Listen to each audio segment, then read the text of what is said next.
Hi, I'm Natalie Jill, fat loss expert turned lifestyle and high performance coach. When odds are stacked against us, how do we shift and create everything from nothing? How do we level up when we aren't feeling it yet or have had a big setback? And how do we adjust quickly when life throws us major curveballs? On this podcast, I do what I do best, taking complicated information that is relevant to us now and breaking it down simply with actionable steps you can implement to level up your own life. I also regularly interview some of the most inspiring and courageous men and women on the planet who at their worst learned how to achieve success greater than they ever dreamed possible, leveling up, creating everything from nothing. If you are new here, I encourage you to go back and listen from episode 1 for the full transformative experience. As an Indian immigrant born and raised in New York City, Vasavi Kumar grew up being bullied.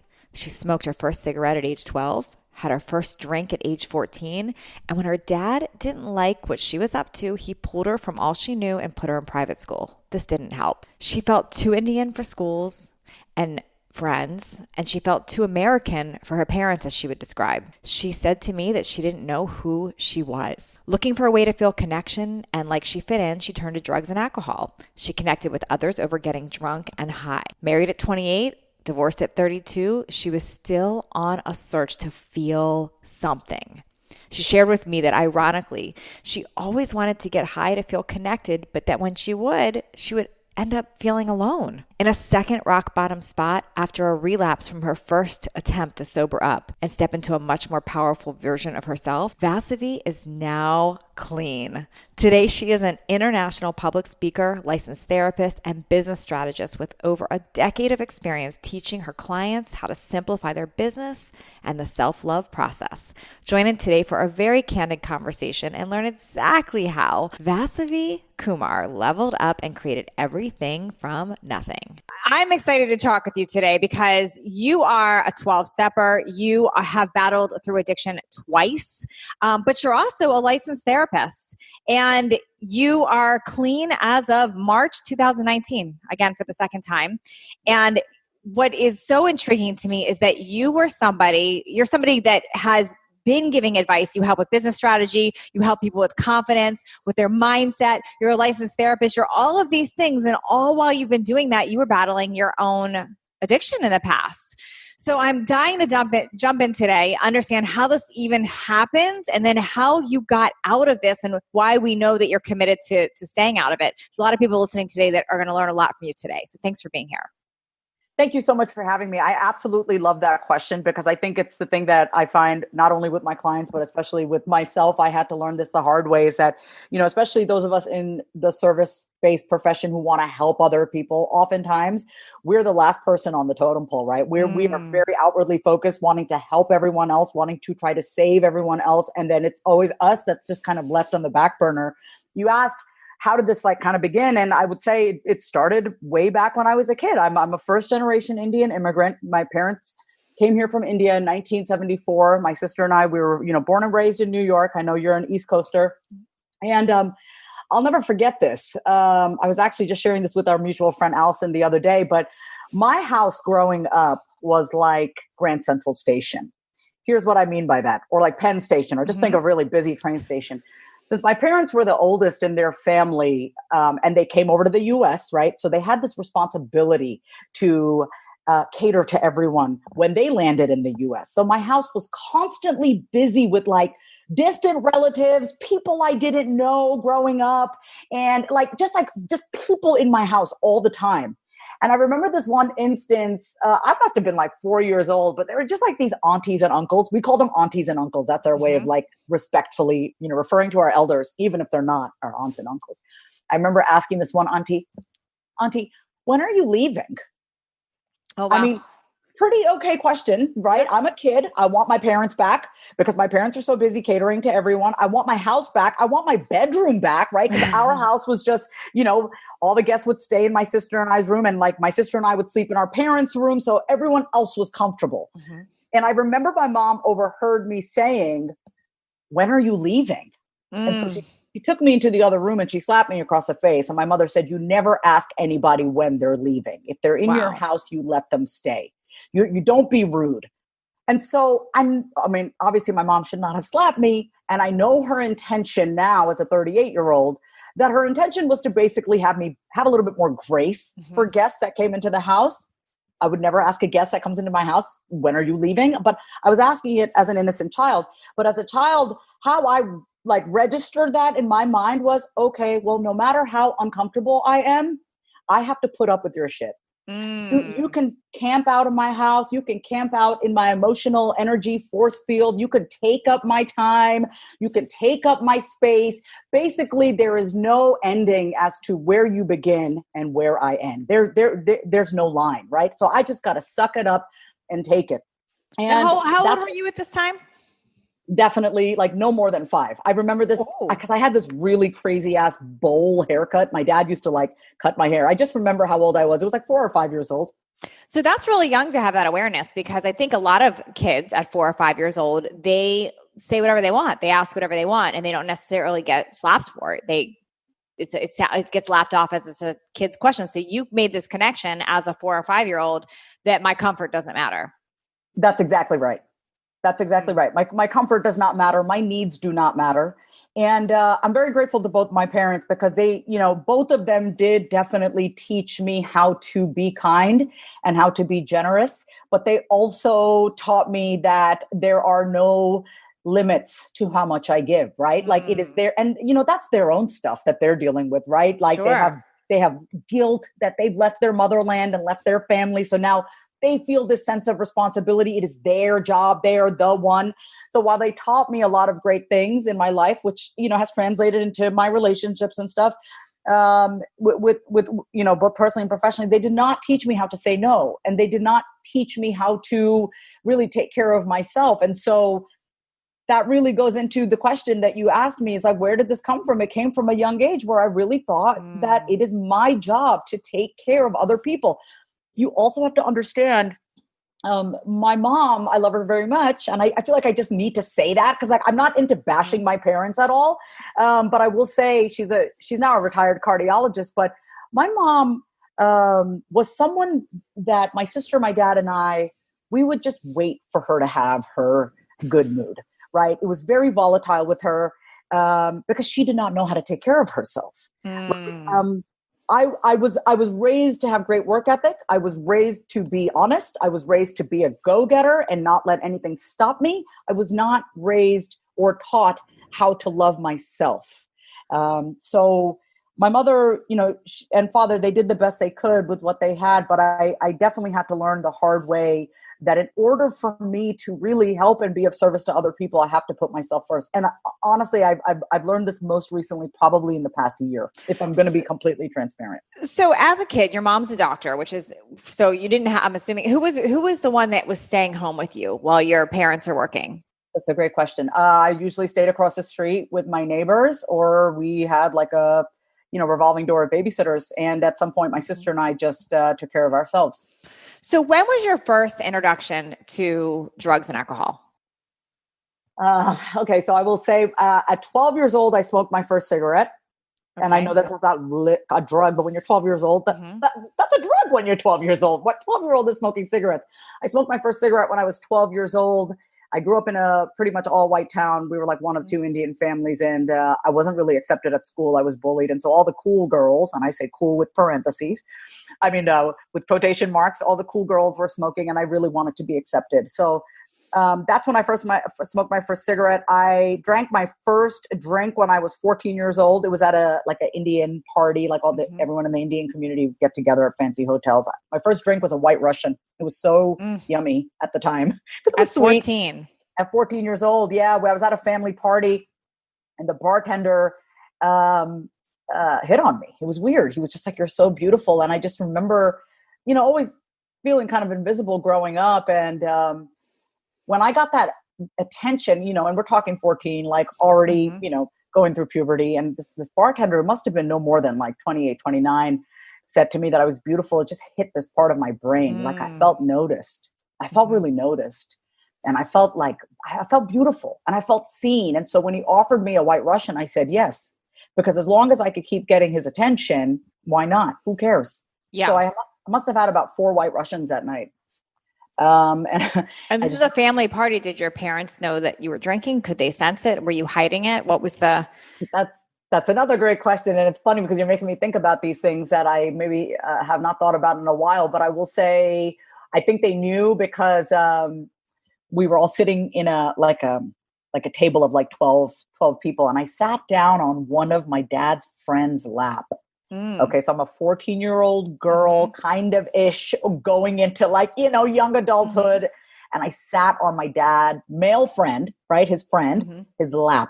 And my mom just looked at me like, what are you doing? I grew up in a very conservative, traditional Hindu household where Hindu Brahmins were like the equivalent of Orthodox Jews. Like that is how conservative and traditional my family is. So yeah, they did not say anything about it, but they definitely noticed like, why are you sitting on this man's lap? And that was the end. Like they never said anything about it. After that in the car, I think my mom might've yelled at me and, said what she usually said about me is, it's interesting. I'm a parent of a 13-year-old, and I think of how many times I almost enable things. I say almost enable because I think it's very easy as a parent you see your child doing something that you don't like, and it's almost easier to act like you don't see it than to address it. And I'm just owning it because it's terrible when I do that. And I've interrupted myself because I can't do that. That's not parenting. But it's a very common thing, and I would have judged it until I became a parent. And I see that happen. Like you see your child like doing something you're not approving of, and you're like, do I really want to bring this up right now, or do I want to like act like it didn't happen? So yeah. I'm trying to picture what's happening here. And did your parents know that you were drinking and ignore it? Did they know, and not want to deal with it, or did they not know? I don't know the answer to that. I don't know. They definitely did not know because we did not have a conversation about it. I think my dad always wanted to look at me as his little innocent child, little innocent girl. I'm the youngest of two girls, my older sister and I. And my mother, I think, was also a little bit in denial. Like, that can't be my daughter, right? So just no one said anything about it. And that's what I mean about the enabling. I think it can come up. Just like if my daughter's eating, Takis that she loves and gets from who knows where, because I don't buy them for her, and then I'm thinking, well, I'm a fat loss expert. I'm a health and nutrition. Like, she can't be my daughter eating Takis. I'll just look the other way, but it's still happening. Yeah. So, okay. So when did you start to connect the dots that you had to hide this? Like, did this start escalating at age 14? Was there a gap, or was this like the beginning gateway to other things? I will say this, that because, in the Indian community, what is really emphasized is status, socioeconomic status, what college you go to, what degrees you have. I was pretty head down, right? Head down, focused, good at math, good at, science, writing, creativity. I was never camera shy. I'll tell you that. I was just very artistic growing up. And I really kept focused on school growing up. It wasn't until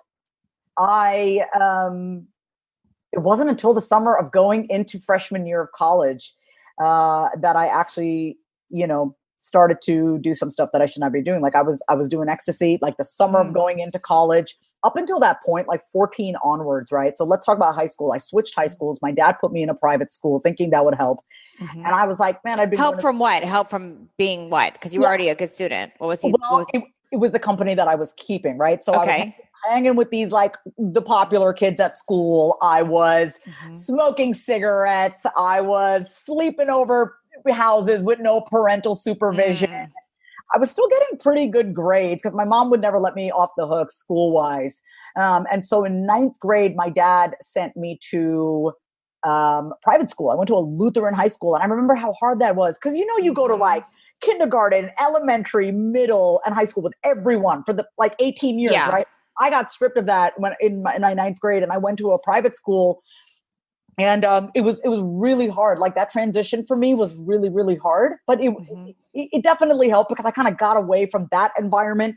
The kids that I was going to school with in elementary school, and I was in a private school, whatever. And it just got harder because it was brand new. It was like hard to make new friends. I always felt slightly awkward. I was like the only Indian kid once again. And I think like in my sophomore year of high school, more Indian kids joined the Lutheran school.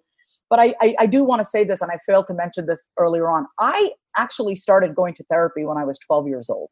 Okay. So that was a huge step that I forgot to mention. Huge piece that I forgot. Whose idea was that? Your parents or yours? It was mine. It was mine. At 12 years old, remember I said I smoked my first cigarette, and my mom, she found the cigarette in the toilet because I'm an idiot and I didn't know what to do. I put it in the toilet, didn't flush down all the way. And she came home from work and she said to me, "You are not my daughter." She's like, "What is this?" And I tried to come up with some lie. I said it was the guy cutting the grass. And it was like, I made, because I was so afraid. Got stuck on my shoe. It got stuck on. Oh, that's a good one. Yeah. And I was so afraid to tell the truth, Natalie, because my mom, man, when she was mad, she was mad. Like it was like, no matter what the thing was, no matter what I did, it was always catastrophic. Everything, whether I forgot to close the lid on something, whether it was a cigarette in the toilet, it was always 0 to 100. And I just could not handle that. I couldn't handle the reaction. So, things in our family started to escalate. And I said to my mom and dad, I think I need to see a therapist because I can't talk to you guys. And surprisingly, they said yes. So I started working with my therapist. Her name was Virginia.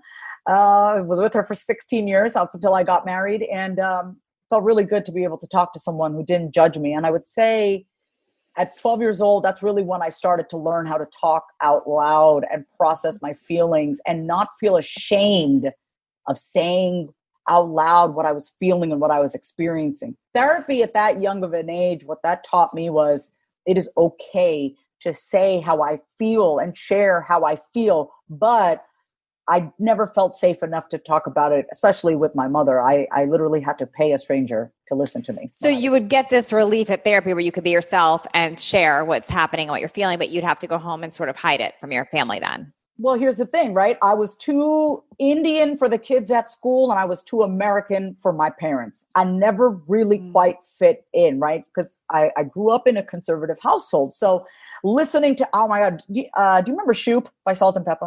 Of course you do. I remember I'd want to play Shoop and dance around and my mom would tell me not to do that. She's like, she basically like, you look like a slut.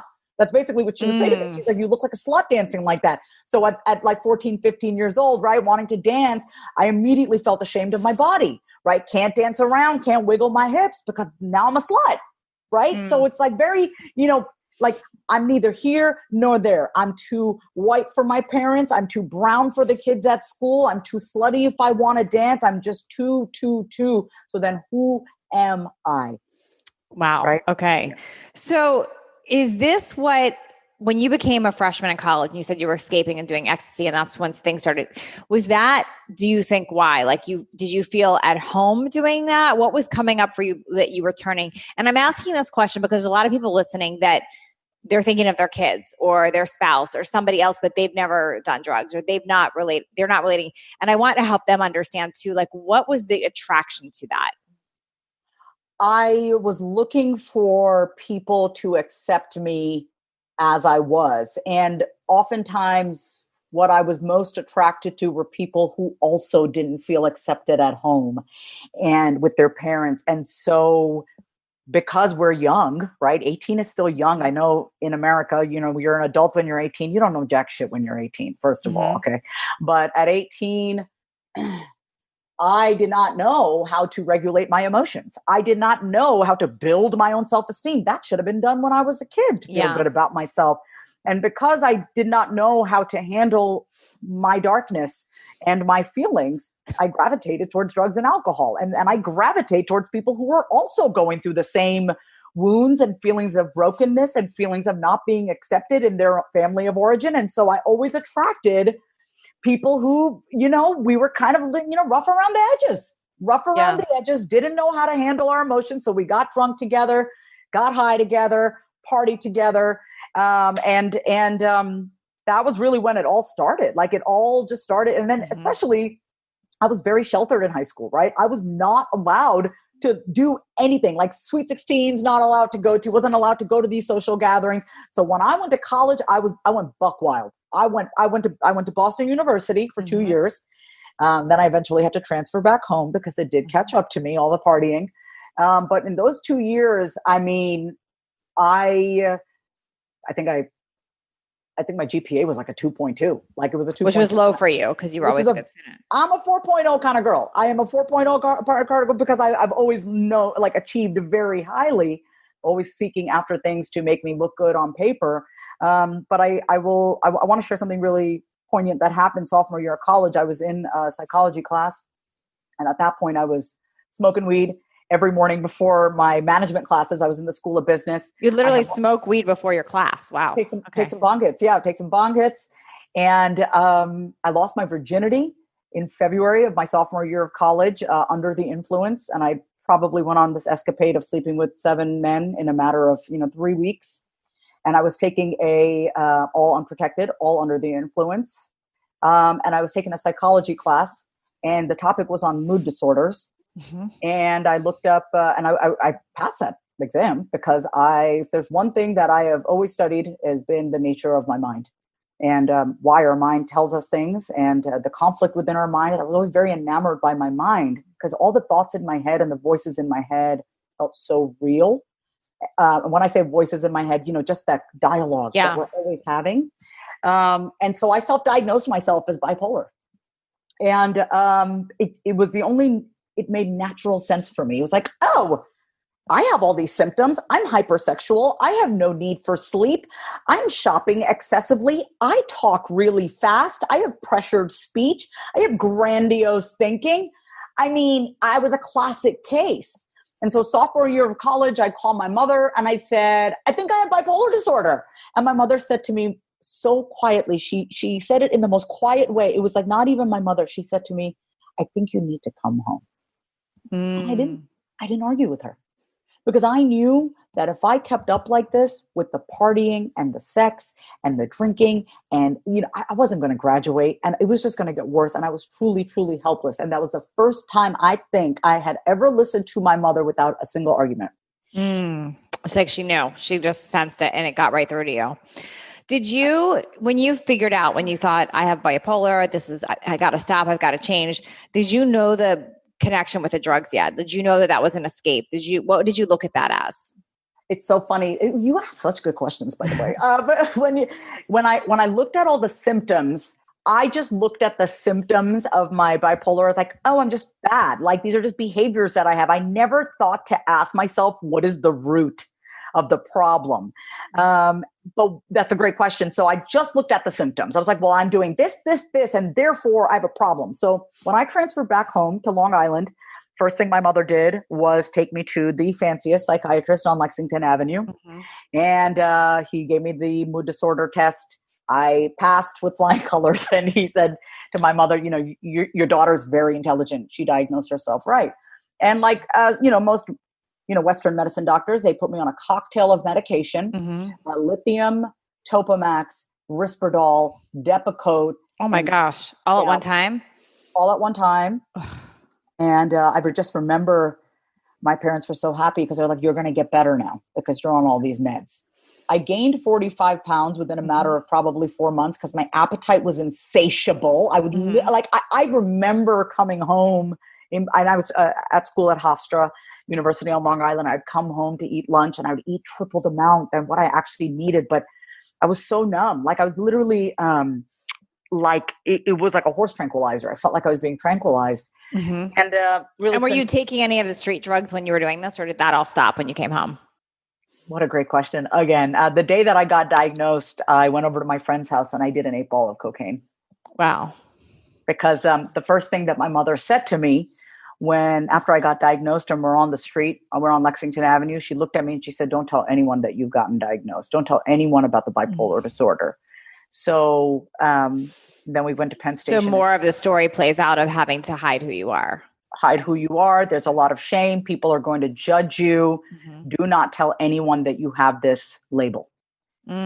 So just like that, nothing happened. We went to CVS, got my medication, went to my friend's house, did an 8-ball of cocaine, and then started my medication probably that next day. I'm pretty certain you're not supposed to mix lithium with cocaine, but no, not at all. And alcohol, right? Yeah. So I mean, this feels like a forever journey. It's like it feels so. Yeah, no, but this is important because it's good to understand like how this happens, And I mean, I'm as I'm asking you these questions and listening, I'm just picking up on a lot of things that we as parents tend to do that we think we're right, like we think we're going to control, we're going to protect, but it's just creating a bigger issue, like this whole I get that. Don't tell anyone that you're diagnosed with this, or don't tell anyone this, but we're just creating another shame loop.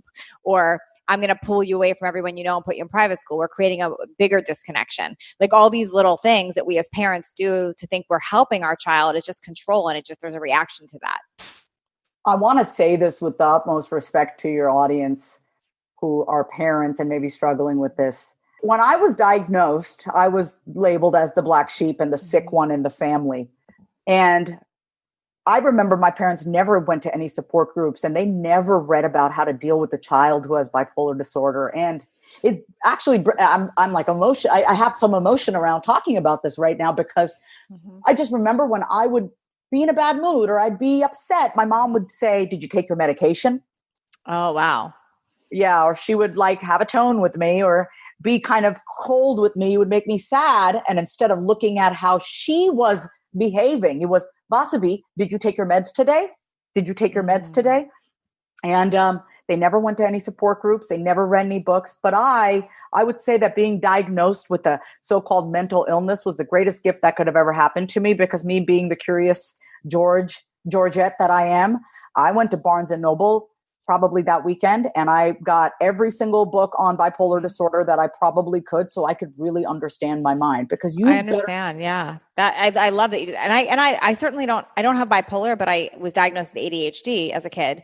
And I can relate to that when someone says, "Did you take your medication?" And it used to trigger the heck out of me, because I was like, that's not, and I'm not on any medication for ADHD now. I've learned to manage it without it.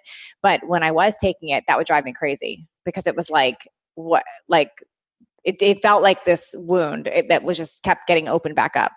Well, you're not looking at me as a human. You're looking at me as a sick person that needs pills. I do want to say one thing to your audience, to share one thing. So what I really wanted to get across, everyone listening, is like, if your child has an issue, has a mental health issue, that the most important thing that you can do yourself is to seek support yourself and learn. I love that. Learn how to talk to your child, deal with your own feelings of guilt and shame. Because my mom would come to me crying to me about how she feels so bad. And I'm like, what the hell do you want me to do with your emotions? Like, I'm going through my own shit. So once again, I'm emotionally responsible for you when I got to get my mental health straight. So get the support. And I will say, Natalie, congratulations on not being on medication. I've been off medication now since November. Yeah, that's amazing. That's amazing. I can feel everything, and it feels great. When did you start to realize that you had a problem with drugs and alcohol? When was round one? And during this time, were you becoming this therapist on your own during that time? Yeah. So I became a therapist when I was 28. So I went to Columbia University, got my master's in social work. I also have my master's in special ed that I got prior to that. Didn't really feel like I had a problem with drugs and alcohol because I was busy getting my master's, right? I was busy doing great in school and internships, and I lived in India for a year. I got married when I was 28 to a nice Indian man. We had a big fat Indian wedding, 3 days, 600. Was it an arranged marriage? And I'm curious about that too.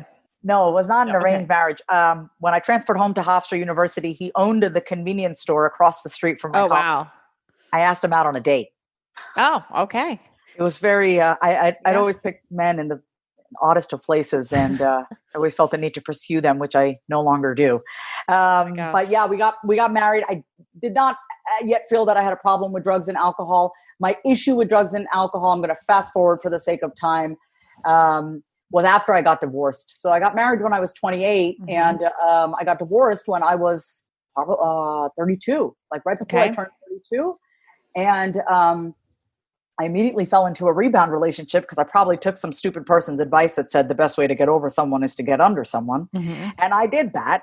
And I got into this relationship with a man much younger than me who was fresh out of rehab. Mind you, I am now a therapist. I'm a coach. I've been running my business now for 4 years, 4.5, 5 years now, because I started my business in 2010. And I was just focused, right? Like I was ready to get divorced. I wanted to cultivate that relationship with myself. I wanted to set my husband free. He's now newly married. I'm so happy for him. We still, we don't talk, but we're civil. I wanted to let him go. I wanted to start my own life. And it's so funny when you say you're about to do something, the universe, God will put a distraction right in front of you. And I took it. I took the bait and I got distracted. met a man who was just met a boy. He was like 24 at the time. I was 32. And we started kind of going out and hooking up, and so out of my nature, so outside of like me and the things that I would do. But there was this part of me, you know, no one trains you how to be divorced, right? You could read all the books in the world, but no one can guide you to like not feeling like a complete failure, right? And dealing with, like, you may say you want to be alone, but then when you're actually alone, it's a dark place. Yeah. It's a dark place to be. And so I met this guy. He immediately kind of filled this role of my ex-husband, and I moved him in with me a few months later. And it was very non-Indian of me, right? Like Indian women, we get married, then we move in with it. Like there's an order to everything. So to my family, they lost me at that point. They lost me. And busy working on my business. I'm doing great in my business, bringing in, for me, what I thought was great for a single gal, right? 8 to 10,000 a month. And I remember the guy that I was dating said to me, like, you know, you deserve to celebrate. And I was like, what'd you have in mind? And he was like, let's get some blow. And I said, okay, because he had just been fresh out of rehab. Yeah. So we were perfect for each other, right? I was lonely and codependent, and I wanted to have male partnership. And he was 24 and living at his parents' house, and his parents had just kicked him out. So you better believe he's going to do whatever he needs to do to find a place. And I wanted to do whatever I had to do to keep somebody in my life. So it was very classic codependent, very toxic. And so I said, yeah. I said, yeah, like whatever, no big deal. Like I could party here and there. I partied a little bit in college. And this is how everyone starts off, right? You think it's just fun. Like it's a Friday night. We're going to go out, have a few drinks, get a bag of blow, whatever. And what became a Friday night fun, party favor was Friday, Saturday, Sunday, took a break on Monday, Tuesday, Wednesday, Thursday, right? I don't need to go into the details, because the thing is, like, this is how any addiction starts. You start off thinking you have control. What is the feeling for someone who's not done drugs or that's not had a problem with addiction? What is the feeling that drugs allowed for you? What did it create for you that makes people want to come back for more? Well, specifically with cocaine, I felt very focused. It worked like an Adderall for me. It definitely worked like an ADHD medication. I never really went out too much when I was doing drugs. As my addiction got worse, I stayed at home and partied. And that's when you know it's bad, right? It's no longer recreational. You're doing it by yourself. But the feeling for me, Natalie, is I felt like, okay, I don't have to feel anything. I could just escape everything else. I can shut my mind down and I can just create. I use drugs a lot to create a lot of stuff. It's interesting what you just said there. I want to peel that back a minute, because I hear that same thing a lot. I didn't need to feel anything. And I also hear about creating, but I'm just gathering just from the amount of people I've talked to with addictions and that have used, it's the not having to feel. That's the key. That's the thing because if we don't learn to express our emotions, if we don't know how to, we don't believe our emotions matter, we don't, then being able to escape and not feel, I'm guessing that's where a lot of this comes from. Yeah. I mean, think about it. Here I am on the outside, on paper, looking great.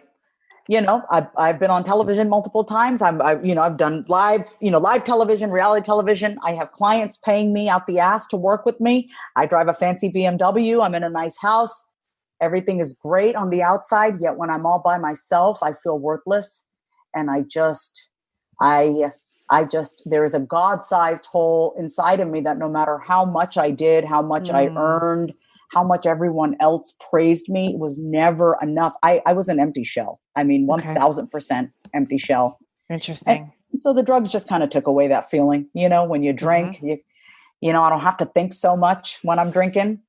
I give myself permission to cry when I'm drinking, right? I have to be the strong one for everyone else. So when I drink that, 3 bottles of gas station boxed wine and a few bags of cocaine, I'm no longer Vasavi who has to be all things to everyone and save and help everybody else. I get to just be numb and feel and have my own little party for myself.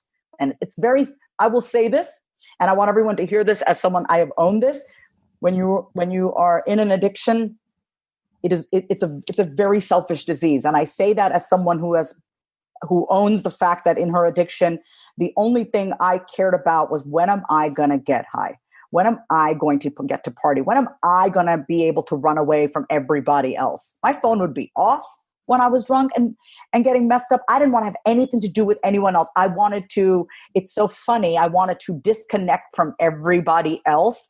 And I used addiction to connect with myself. But as I said this to you earlier, even before we got on, the opposite of addiction is connection, right? So I thought, I got to disconnect from the world. I don't want to be bothered. I just want to be by myself, do my lines of cocaine, be with my shitty ex and party with him, thinking that we're connected, him and I, right? That's how we bonded.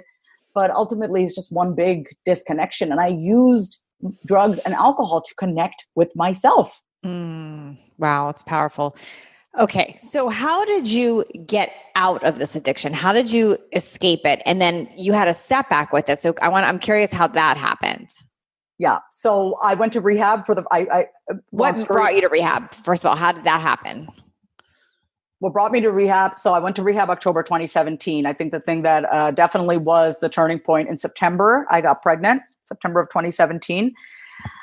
Because we were having, my ex and we were having a lot of unprotected sex. And you have a lot of sex when you're on cocaine. And I got pregnant and I scheduled an abortion. And it's the day before the abortion was scheduled, I was doing an interview just like this, video interview.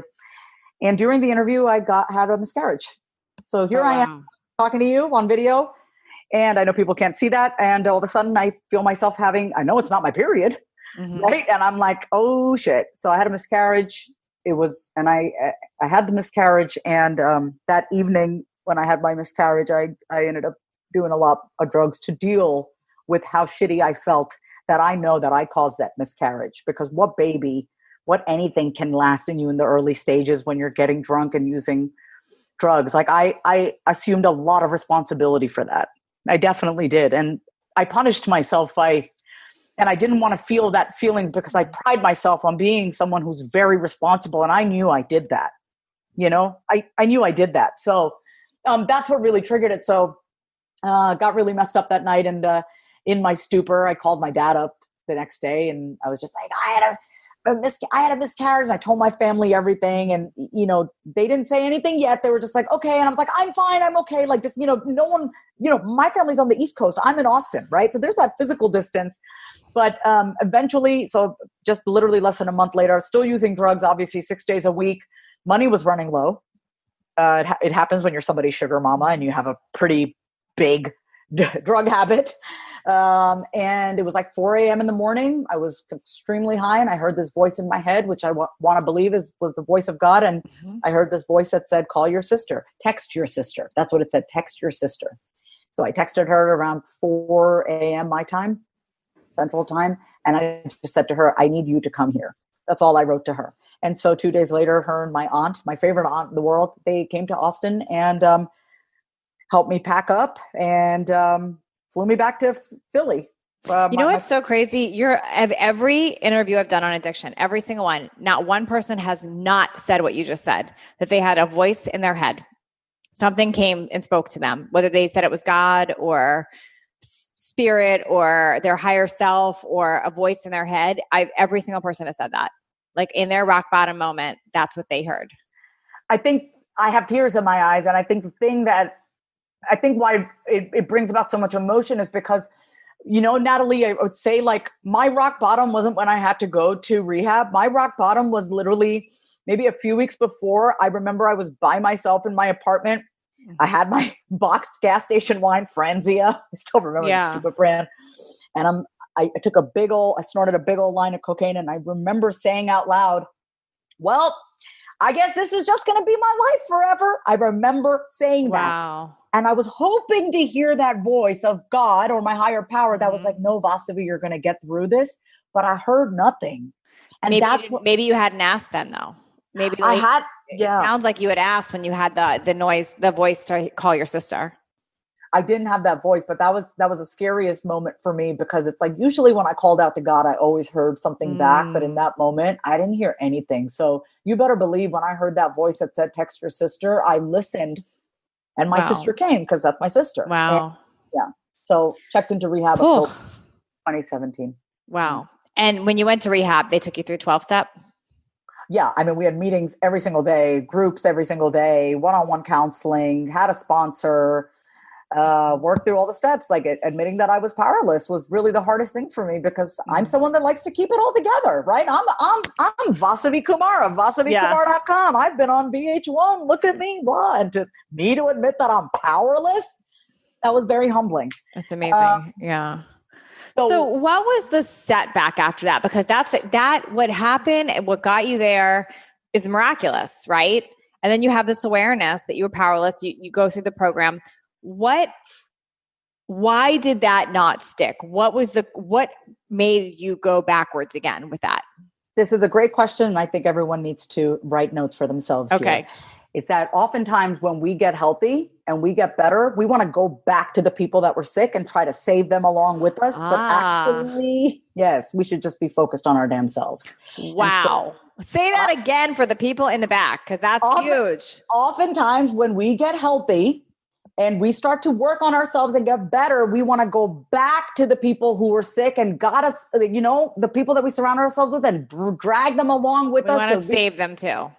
We want to save them too. And so you better believe that every single day that I was in rehab while I was on the East Coast, I spoke to my ex every single day. I must have spent a lot of quarters because we could only use payphones. I called him every day, kept in touch with him every day. So even though I was, getting help, my mind was still back in Austin. I didn't want to lose him.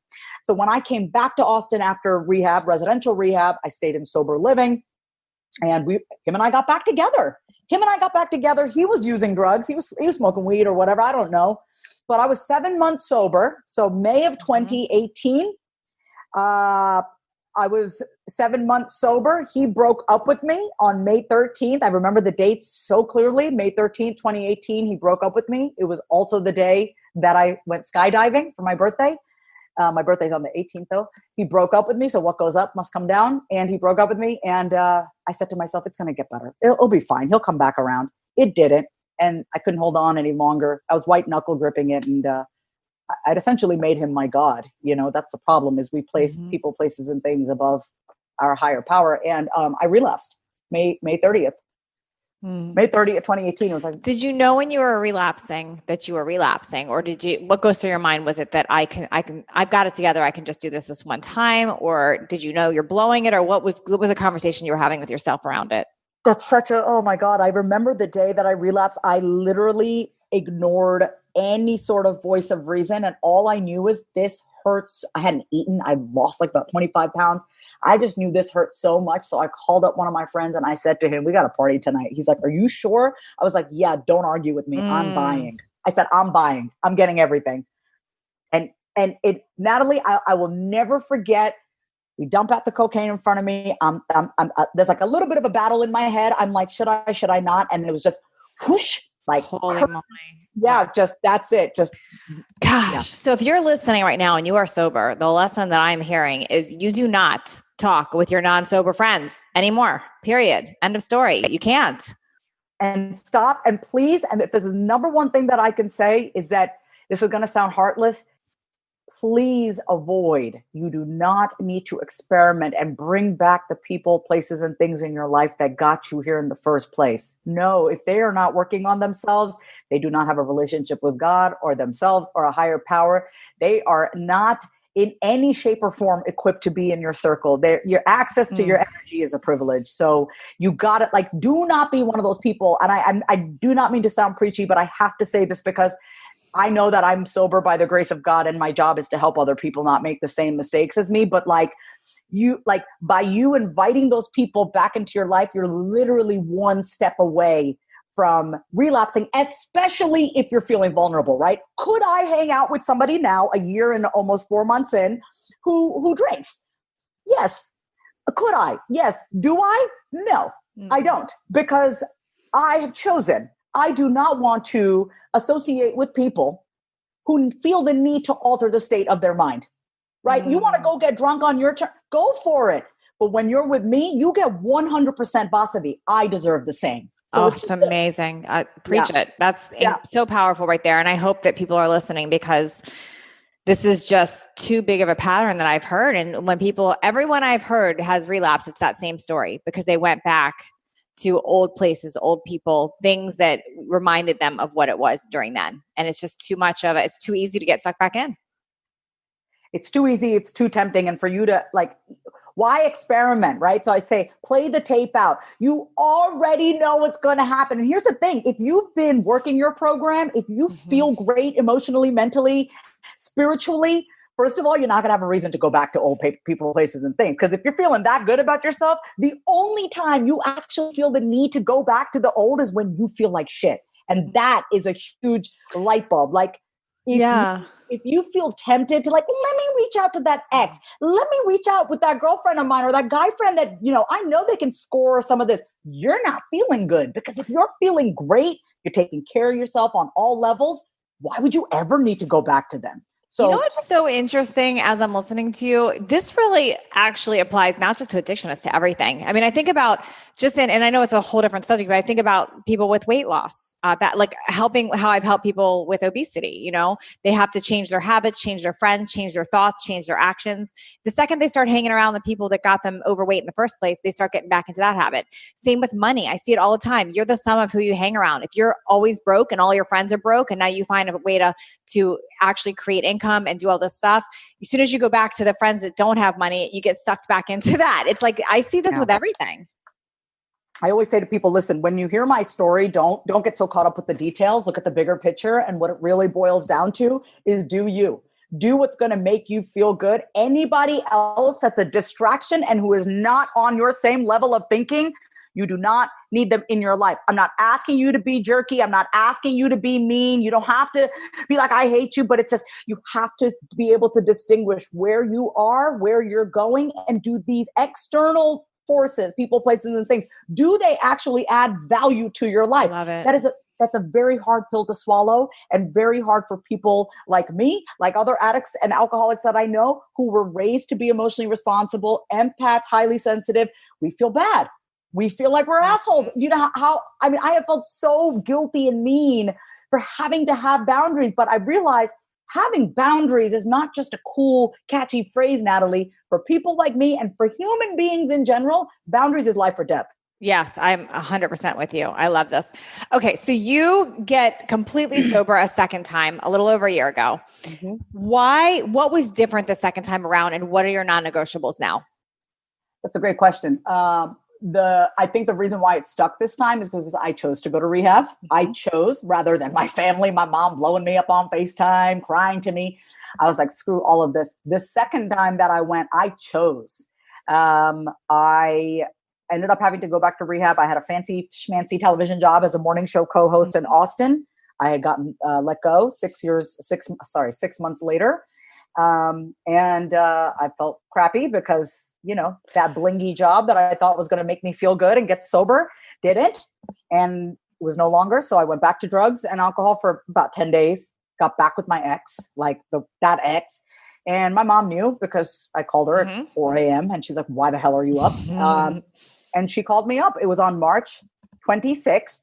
And she said to me, I'm like, by the way, I just want you to know I'm like 37 at that point, right? And she goes, you need to pee in a cup for me. And I was like, how could you say that to me? I am 37 years old. How could you, I'm so embarrassed. So you know what? Anytime you get that defensive, obviously you're covering Totally. Up. I was so tired at that point, Natalie. I was like, first of all, I was hungover as shit. And I was like, no way. I was sick of lying to my mother. I've been lying for 30 Moms always know. They just know. My mother always knows. I have a very close relationship with her now. And I've been lying my whole life, right? I was tired. 37. That was it. I was lying. I was done. I was tired. Yeah. So I said, you know what? I told my mother, I'm not going to pee in a cup, but this is what I'm going to do. I'm going to check myself into rehab. She said, okay. She just knew. I'm not going to humiliate my daughter. Went back to the same rehab, went to detox the next day. So March 26th is my sober date. March 27th, I went into detox. And then from there, I was in residential for about 2 weeks. So this is what's really funny. First time I went through this whole rehab process, I was like 6 months total between residential rehab and intensive outpatient and sober living, 6 months. This time around, I went to residential for probably no more than 2.5 weeks. And I came back to my house and I said, I want to be sober, but I want to do it in my own house. I want to live life. I don't want to be under, with 15 other sober women. I want to own this. I want to do this. So my mom said she supported me. And ever since then, I'm here living in my house. I'm sober. Like, that's it. Amazing. Yeah. How do you know this time it's for real? Like, it's good. What's different? Yeah. I will say I've gone through a lot in the past year and a half. I've gone through another breakup. I was also engaged, which I never seem to mention that on interviews. I was engaged, and I was like, I was engaged after this ex. I was with somebody else. We ended our relationship. I think the thing that I had to go through, the hardest thing that I went through without having to use drugs and alcohol, I was financially dependent on my mother for about 6 months in my recovery. We made a deal. I said, let me get to a year. I don't want the pressure right now of working and having to promote myself and market myself when I'm literally trying to get myself right. And that up front that I know not everyone has parents that can help them. And I'm very grateful that I've had parents who were able to help me. So I'm aware of that I'm very lucky and I'm very blessed, but that's a deal that I made with my mother. I said, can you just take care of me for 6 months? Can you take care of my bills for 6 months? And I lived very below my means, like didn't have an extravagant life, but I used those 6 months, the entire year, to really deal with myself. I started creating habits, creating routines, and I didn't have drugs. I didn't have alcohol. I didn't have a man. I literally had to be with myself. Friday night, I'm at home and I'm like feeling like a loser and I'm having to deal with those thoughts in my head, but I didn't have my ex to reach out to. I didn't have some snuggle buddy. I didn't have drugs, alcohol. I didn't even have money in the bank. My mom was sending me Google Pay payments, right? So here I am literally stripped of everything that once made me a somebody.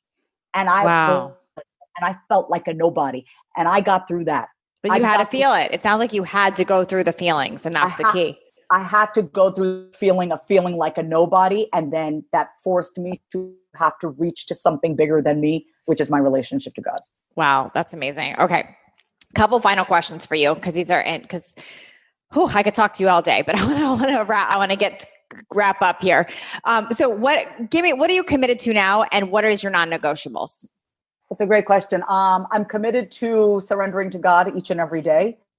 I'm committed to being rigorously honest with myself, with every single person and myself. And I laugh because it's like, that is a practice, even when it hurts, to be honest, like about everything. That's why I say rigorously honest.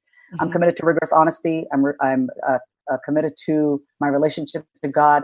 I'm committed to being extremely kind to myself, because I hated myself and I pitied myself. I could live in self-hatred and self-pity. I can. I'm good there. I'm comfortable there. So what I've had to do is really be committed to being kind to myself. What is your non-negotiables now? I will not date a man who drinks or uses drugs. I will not. And I'm saying this is the first time I've ever said that out loud. I've had to get clear. My non-negotiable is saying yes when I really want to be saying no. Mm-hmm. My non-negotiable is I will not do anything until I check in with myself and give myself time. Why does everything have to be a yes right away? And my non-negotiable is to trust myself and the process and the plan that God has laid out for me, first and foremost. So good. Thank you. I mean, it's just coming out of me. I mean, just to really trust that God has a plan. And, every time we make plans, God laughs. So I have to deepen that trust. My non-negotiable is that I will only, first and foremost, trust God and his plan for me. Everything else is secondary and irrelevant. What do you want listeners to know right now? What do you want them to know about themselves, about life, about what do you need them to know? I want your audience and your listeners to know, no matter what they're going through, whatever your dreams are, whatever the issues that you're going through, whatever breakups and heartaches that you're struggling with, whatever it is that you want to do, I want to promise you this one thing, like guarantee, when you take the time to become your own best friend, when you take the time to get to know yourself, when you take the time to listen to the voices in your head, when you take the time to do the little things that you've been putting off, whether it's routines, habits, whatever it is, all the things that you've been saying that you need to be doing, but that voice inside of you says, It doesn't matter. It doesn't really make a difference when you actually start to listen to yourself, because you already know the answer. Nothing I'm saying here is some brand new shit. When you listen to yourself and you know yourself, you can be, do, and have anything that you want. Oh, so powerful. So good. Okay. Where can people find you? I know people are going to want to learn more. Where do they find you? Where do they work with you? How do they learn more? My website is vasavikumar.com. And I'm very active on Instagram. And my name is, actually, my handle is, my name is Vasavi. I love it. Yeah, that's it. Yeah. Thank you so much, Vasavi. Thank you. Thank you for taking the time out of your day to listen in as my guest today. If you found this episode valuable, please share it with friends and on social media. I don't advertise this show, so I rely on word of mouth and reviews to get it out in the world. The biggest thank you that you can give me is leaving me a review, and a nice one, I hope, by the way. This is how others find these episodes. If you do leave me a review, be sure to message me at support@nataliejillfitness.com with a screenshot of your review, because I would love to send you a free digital download of my DSR journal as a thank you. And please don't forget to connect with me on social media at Natalie Jill Fit on Instagram and Facebook.